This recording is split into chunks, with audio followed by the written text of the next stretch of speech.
Hello, good morning, शुभ सकाळ, श्री स्वामी समर्थ.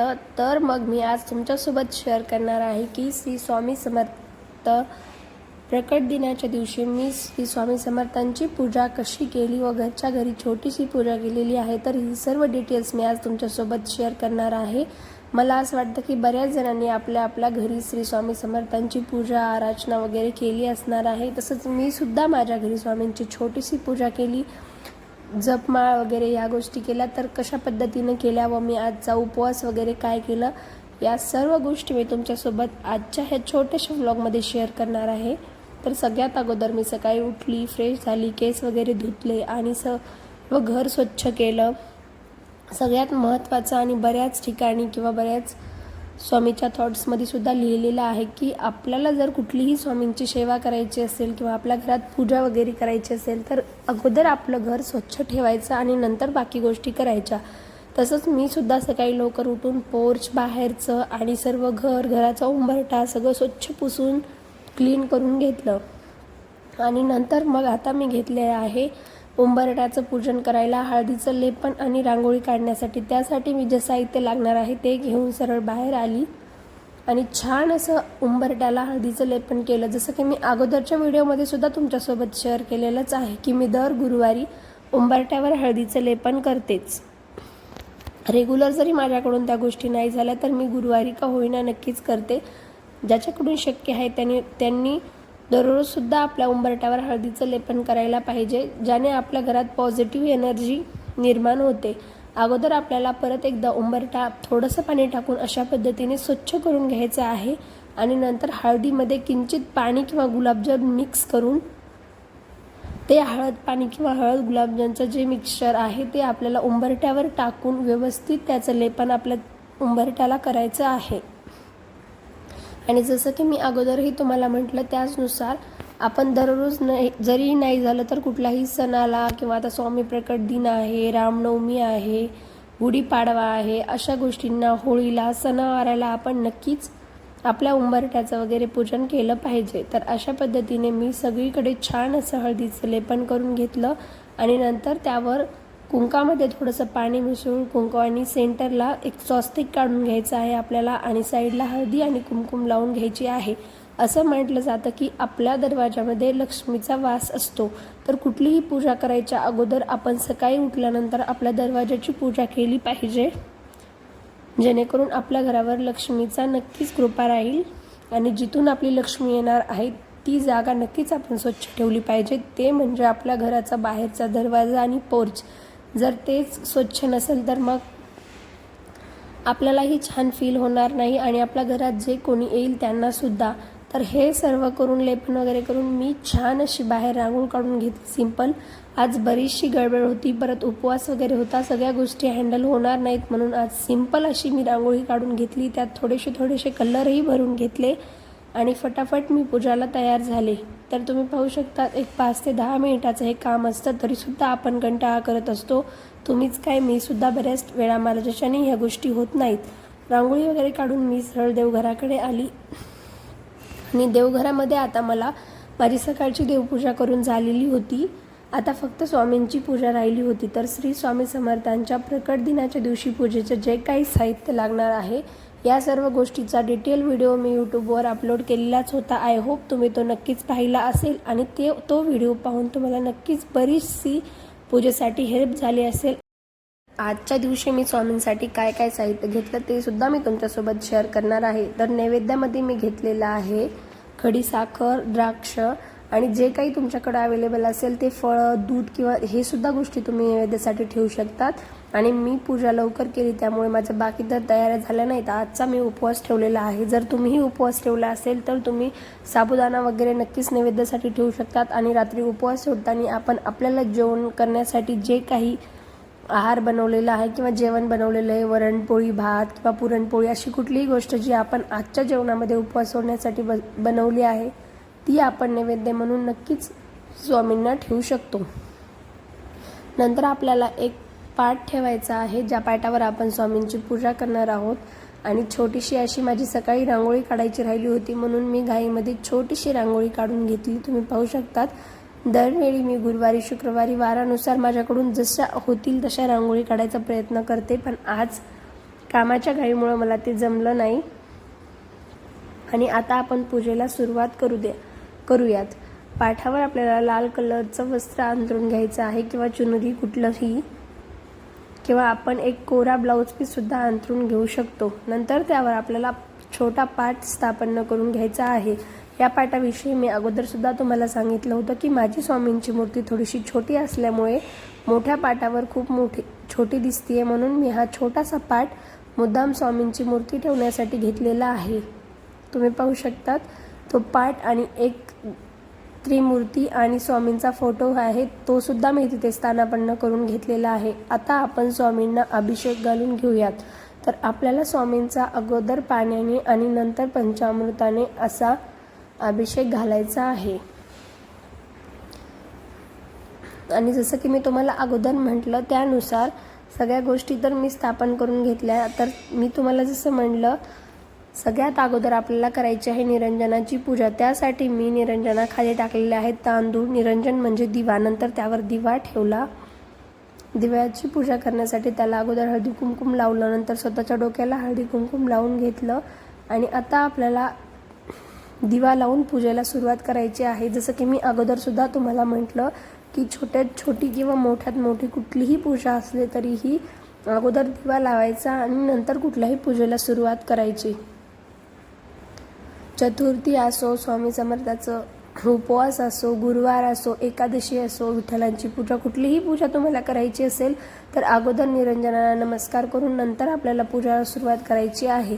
आता आपण स्वामींना पाण्याने अभिषेक घालून घेऊया. हा अभिषेक किंवा ही पूजा करता वेळेस आपण मानस पूजा म्हणजेच नमो स्वामी राजम हा मंत्र किंवा ही पूर्ण म्हटलं तरी चालतं, कारण त्यामध्ये पूर्ण गोष्टी येतात. जसं की स्नान, प्रसाद, नैवेद्यापर्यंत पूर्ण गोष्टी त्यात दिलेल्या आहेत.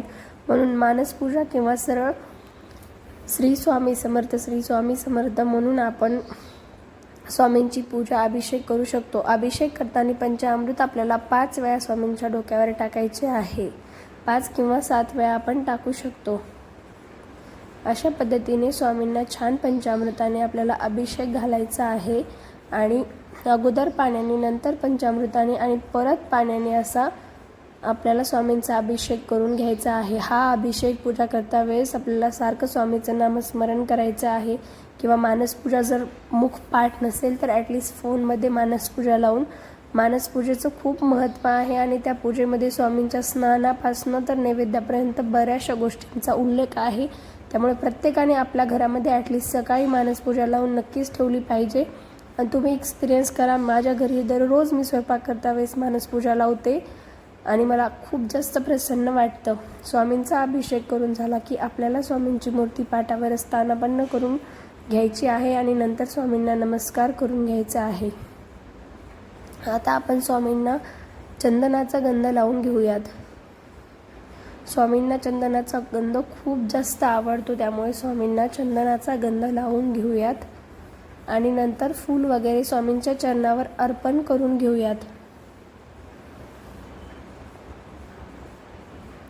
तर अशा पद्धतीने काहीशी मी स्वामींच्या प्रकट दिनाच्या दिवशी स्वामींची पूजा केली. तर माझ्याही गोष्टीमध्ये असं काही नाही की काही चुकत नाही. बऱ्याचशा चुका प्रत्येकाकडनं होतात. तर माझ्या व्हिडिओमध्ये जर काही पूजा करते वेळेस वगैरे चुकलं असेल तर कमेंट करून नक्की कळवा. मी त्या माझ्या चुका किंवा ती गोष्ट बदलण्याचा नक्कीच प्रयत्न करेल. आता आपण स्वामींच्या चरणावर फुलं अर्पण करून घेऊयात. नंतर स्वामींना फळ अर्पण करूयात. जसं की संत्री, ॲपल कुठलंही असेल तर डाळिंबसुद्धा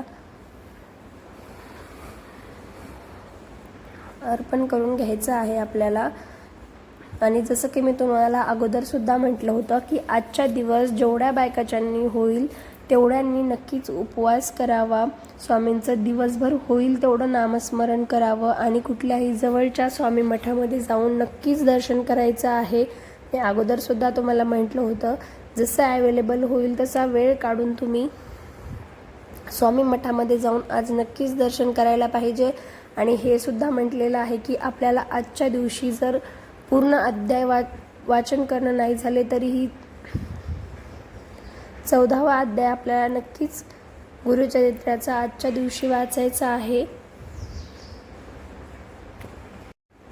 तर पूजा वगैरे सगळ्या गोष्टी करून आता मी स्वामींना नमस्कार केला आणि आता सरळ गुरुचरित्र वाचायला सुरुवात केली।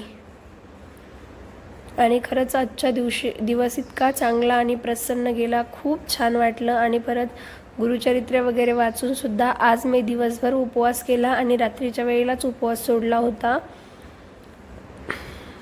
उपवास पूजा वगैरे करून खूप छान वाटलं। गुरुचरित्र वाचताना कधीही गुरुचरित्राला आणि आपल्या डोक्याला हळदी कुंकुम लावायचं विसरू नये आणि नंतर चरित्र वाचायला सुरुवात करावी। तर अशा पद्धतीने मी गुरुचरित्र वाचायला सुरुवात केली।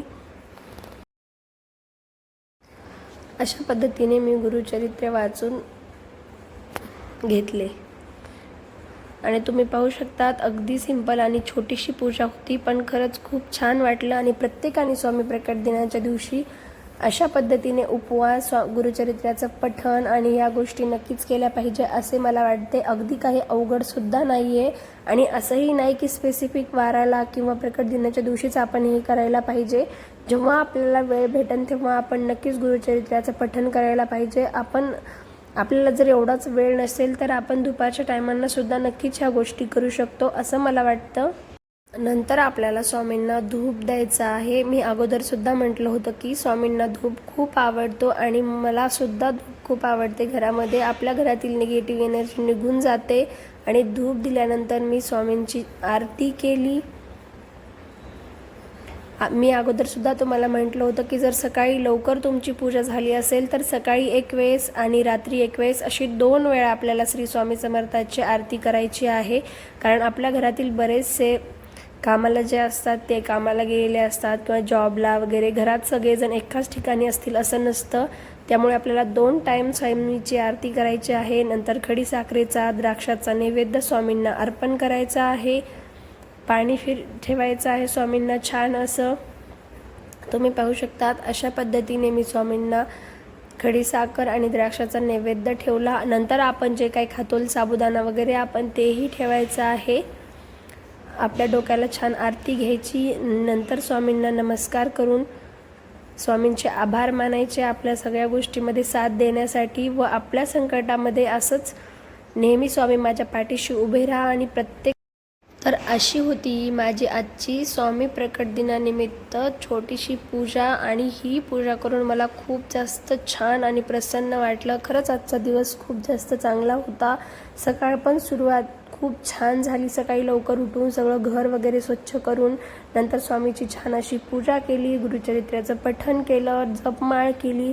या छोट्या छोट्या गोष्टी असतात पण मनाला खूप जास्तीचं आणि खूप मोठं समाधान भेटतं। आणि प्रत्येकाला असं सुरुवात करायला थोडंसं झिजक होत असेल की कसं करू कसं नाही, तर जास्त काही नाही, फक्त एक जपमाळ आपल्याला करायची आहे, 1 वेळा तारक मंत्र म्हणायचा आहे आणि जर पूर्ण गुरुचरित्र वाचणं झालं नाही तर एकच अध्याय आपल्याला वाचायचा आहे आणि स्वामींची अशी छोटीशी पूजा करून स्वामींना नमस्कार करायचा आहे। पूर्ण पूजा वगैरे संपवून छान अशी नंतर मी गेले श्री स्वामी समर्थांच्या मंदिरामध्ये। खरंच आजचं स्वामी समर्थाच्या मंदिरामधील पूर्ण वातावरण इतकं सुंदर आणि प्रसन्न होतं, असं वाटत होतं आपण कुठल्या तरी स्वर्गात आलो। इतकं छान आणि दर्शन घेऊन खरंच खूप जास्त प्रसन्न वाटलं। जर तुम्हाला मंदिरामध्ये दर्शनाचा वगैरे पूर्ण डिटेलमध्ये व्हिडिओ पाहायचा असेल तर मी नक्कीच माझ्या चॅनलवर अपलोड करते, तुम्ही नक्कीच पहा। आणखी भेटूयात एका नवीन व्हिडिओसोबत, तोपर्यंत बाय बाय।